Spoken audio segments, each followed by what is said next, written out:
Kingdom est sans conteste mon manga favori. Il a su me toucher comme aucune autre œuvre avant lui. Chaque arc est légendaire à sa manière, et aborde de nombreux thèmes plus intéressants les uns que les autres. Voilà pourquoi aujourd'hui, dans le but de propager la religion sous-cotée qu'est Kingdom, pour vous présenter ce que je trouve incroyable dans Kingdom parce qu'en une seule vidéo je n'aurais jamais pu, et parce que j'en ai très envie, j'entame une rétrospective des arcs de Kingdom. Et de temps en temps, on va s'accorder un petit moment Kingdom, parce que ça fait du bien. Allez, c'est parti. On commence par l'arc de la rébellion de Seikyo, couvrant les 72 premiers chapitres de l'œuvre. Shin et Yo sont deux orphelins de guerre, devenus esclaves. Heureusement pour eux, cela fait 500 ans que toutes les contrées de Shin sont en guerre.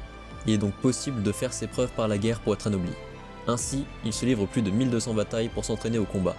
Un jour, Shobun-kun, un noble de la cour, passe par là, et décide de prendre Yo avec lui pour l'emmener à la cour du roi. Quelques mois plus tard, Shin voit son ami revenir et mourir dans ses bras, lui confiant alors leur rêve commun, devenir un grand général sous les cieux. Shin part à un endroit que Yo lui a indiqué avant de mourir, et il retrouve son sosie, Eisei, roi de Qin. Yo lui a servi de doublure, voilà comment il a trouvé la mort. Fou de rage, Shin menace de s'en prendre à lui, mais finit par rejoindre sa cause, car Yo a donné sa vie pour lui, et aussi car c'est l'unique chemin vers son rêve. Ensemble, ils rencontrent Kaioten, une descendante des peuples des montagnes.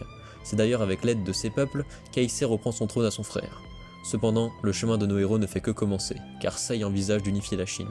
Résumé à la zob, j'en conviens, mais si tu veux du résumé, j'ai un autre concept qui te plaira. Aujourd'hui, on est là pour du sérieux.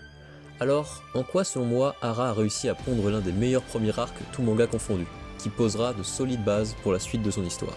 Commençons déjà par le côté scénaristique, voulez-vous. Hara nous plonge dans un monde avec un énorme passé, plus de 5 siècles de guerre. Ainsi, on voit de grandes figures de ce temps, comme par exemple la légende Uki, ou encore Shogun-kun. L'auteur choisit de nous plonger dans cet univers à l'histoire riche avec des personnages comme Shin, Ten et Sei qui sont des enfants. Ils ont tout à apprendre et auront l'occasion de grandir. Cet arc est, il me semble, un arc complètement libre de toute source historique. Hara a choisi de commencer son récit historique par quelque chose ne s'étant vraisemblablement jamais produit. Toujours sous réserve que j'ai les bonnes infos, merci de corriger par commentaire si je dis de la merde. Toutefois, Hara nous abreuve de contes historiques en tout genre, pour réellement nous mettre dans le bain. Et surtout, nous contextualiser cette époque très méconnue, en tout cas chez nous. Par exemple, on nous parle de la première personne ayant pensé à utiliser un cheval à la guerre, ou encore on nous introduit les peuples des montagnes, véritables acteurs de nombreuses guerres au sein des états de Chine, avec, comme on le verra plus tard, l'état de Zhao. Avec l'univers, un auteur doit également savoir introduire ses personnages dans son premier arc, et Hara l'a fait avec brio, pour la plupart. Shin est un impulsif, typique du héros de shonen, fort, bête et borné. Cependant, malgré sa grande force acquise avec Yo, il est des choses qu'il ne pouvait pas apprendre, et Kingdom sera un long voyage initiatique pour lui. De même que Sei, qui n'a pas su étouffer la rébellion qui se déroulait dans son propre château. Il devra grandir en tant que monarque, et montre de nombreux signes d'un roi de grande envergure, que ce soit devant Uki et Shobun-kun, ou avec Kyotanoa, reine des montagnes. Elle aussi représente une nouvelle jeunesse, désireuse d'enterrer les querelles passées des derniers siècles pour créer un monde de paix, ce qui rejoint les objectifs de Sei. Ten, quant à elle, cache sa féminité et alors qu'elle se démenait pour survivre, finit par trouver en Sei et Shin des amis et une famille, et devra tout faire pour préserver cela. Hara a même réussi l'introduction d'un personnage qui finira, selon moi, par traîner comme un boulet. Eki, soldat prodige, héritier de Shogun-kun. Il est né noble et fait pâle figure au combat par rapport à Shin. Il a de nobles ambitions et agit selon les règles qu'on lui a enseignées. Il semble un peu trop scolaire, et cela posera problème par la suite, mais restons pour l'instant sur le fait que son introduction est assez réussie. Mais, s'il est selon moi une introduction gérée de main de maître par Hara Sensei, c'est bien évidemment celle du général Uki, véritable électron libre. On ne sait pas s'il est à craindre ou à admirer. De quel côté est-il? Sa versatilité en dit long. Au début, nous le pensons purement maléfique, avant de comprendre qu'il a aidé Shogun-kun à se faire passer pour mort, tout en protégeant sa famille. À la fin de l'arc, il se pointe devant Sei et one-shot son ennemi. Puis, il menace le roi et se retire sans prendre réellement part à l'affrontement. Les mystères entourant ce personnage contribuent à sa stature, et actuellement intriguent le lecteur. Tout le premier arc de Kingdom est cimenté autour des rêves et objectifs de chacun des deux protagonistes. Tout comme tout bon shonen, le rêve et l'amitié seront au centre de l'intrigue, mais de façon seinenesque, donc cela promet.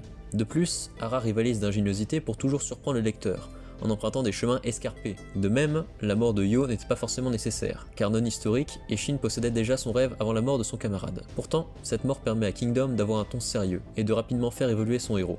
Nous en reparlerons. Enfin, dans cet arc, Hara plante les graines de ce qui sera le cœur de son histoire, les affrontements. En effet, chaque bataille dans Kingdom, qu'elle soit d'ordre physique ou mental, se fait par la guerre, et celle-ci doit être menée correctement. On assiste ici à la première bataille de Shin, le héros de l'histoire. Très éloigné des batailles conventionnelles dans son déroulement, mais pas dans son principe. En effet, un plan stratégique est mis sur pied, pilier de la guerre, surtout dans la Chine antique, et de nombreux combats ont lieu. Il faut décapiter le chef ennemi pour gagner, et cela se finit par un combat en 1 contre 1.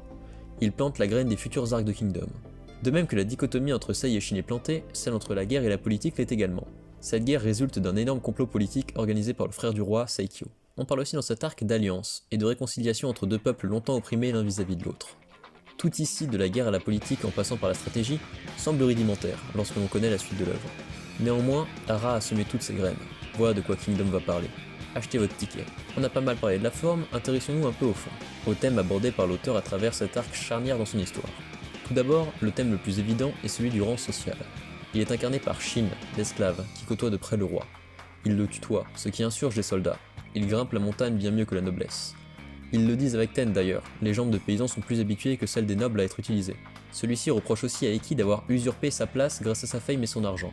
Cette opposition se voit plus avec le personnage de Saikyo, qui se rebelle car Sei est le fruit d'une union royale avec une vulgaire danseuse. Il fait d'ailleurs exécuter un soldat qui a gagné son rang social au combat. Il refuse d'ailleurs que le chancelier Ryo, qui a acheté sa place, puisse diriger le royaume. Quand Shin arrive devant lui, dans la salle du trône, Saikyo sourit, car il se pense intouchable de par son rang, même face à Sei en combat singulier. Pourtant, dans cet arc, Hara défend la suprématie des talents personnels et de la maîtrise du combat face à la naissance. Shin souligne quelque chose qui fait réagir Sei, et que celui-ci enseignera à son frère. C'est que le peuple, qui souffre de ces guerres incessantes et de cette soumission, n'en a strictement rien à foutre de qui il commande. Ils ignorent jusqu'à son nom et à son visage. L'important pour un roi, c'est la force de ses convictions, de sa cause, ainsi que son dévouement à son peuple. Sei étant lui-même métis de sang royal et d'une courtisane, fait le parfait roi pour unir sous sa bannière les deux camps. Un autre très bon exemple de la condition d'esclave est Rankai, qui symboliquement sera opposé à Shin. Rankai est le géant qui sert de chien à Saikyo. Celui-ci l'a soumis depuis tout petit à être sa chose. Cela semble ridicule de par sa stature et sa force. Rankai est une arme vivante, dont se sert d'ailleurs Saikyo pour assouvir son pouvoir. Le dirigeant n'est pas le plus fort, c'est celui qui dirige les forts. Shin en opposition est fort, mais est empli de défauts, et grâce à son voyage apprend et s'améliore. Il apprend la valeur d'une vie, grâce à Sei, qui lui montre ce que c'est que de tuer, et de porter sur ses épaules le poids de nombreuses vies sacrifiées, comme celle de Yo, au nom d'un idéal. Ce que lui fait d'ailleurs comprendre le fils de son ancien maître. Il ne sert à rien de pleurer les morts, il faut se battre afin qu'il ne soit pas mort en vain. Cet arc représentant d'ailleurs le deuil de Shin vis-à-vis de Yo, qui se termine lorsque celui-ci tombe inconscient face à Rankai. La force de Shin est son potentiel latent, qui n'attend que de se libérer, et qui de par son voyage avec Ten et Sei lui a permis de s'élever au-dessus de la force pure et de la soumission de Rankai face à la noblesse. Cet arc aborde les thèmes de la valeur d'une vie et de la valeur d'un trône, mais qu'en est-il de la valeur de l'argent? Celui-ci suffit à acheter un trône, comme l'a fait Ryofui. Sei fait immédiatement confiance à Ten lorsqu'il apprend qu'elle veut seulement de l'argent. Il dit même lui faire d'autant plus confiance. En soi, l'argent est un pouvoir très puissant dans Kingdom. Je dirais même que c'est le pouvoir des puissants face aux faibles. D'où l'utilisation de la violence par les faibles pour acquérir l'argent, comme les gens du village de Ten, ou encore les assassins à la solde de Saikyo. Enfin, Hara semble vouloir raconter quelque chose avec la place des femmes dans cette époque, et donc dans son histoire. La tribu des montagnes, qui est traitée de primitive par les gens civilisés, s'avère être, d'après Eki, très évoluée. Leur seule réelle différence avec le royaume de Kin, c'est qu'ils se soumettent aux plus puissants. L'humain avec les meilleures caractéristiques pour les diriger est selon eux l'humain le plus fort, ce qui s'oppose à la royauté de Kin avec Saikyo, même si cette personne s'avère être une femme.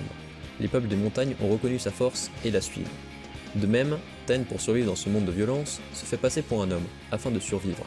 Et lorsqu'elle est démasquée par Eki, elle refuse que cela soit révélé à Shin, de peur que son comportement change à son égard, et qu'elle ne soit plus considérée comme une sorte de frère par le jeune homme. Hara nous montre sa volonté de mettre des femmes dans son histoire, là où il n'y en avait certainement pas à l'époque. Il nous les dépeint fortes, et nul doute qu'elles auront une place à leur mesure dans cette grande histoire. Du côté dessin, Hara ne sort pas du lot pour un premier arc. L'absence de décor lors de dialogues ou de scènes sans importance est monnaie courante. Le trait est dur, et parfois un peu grossier.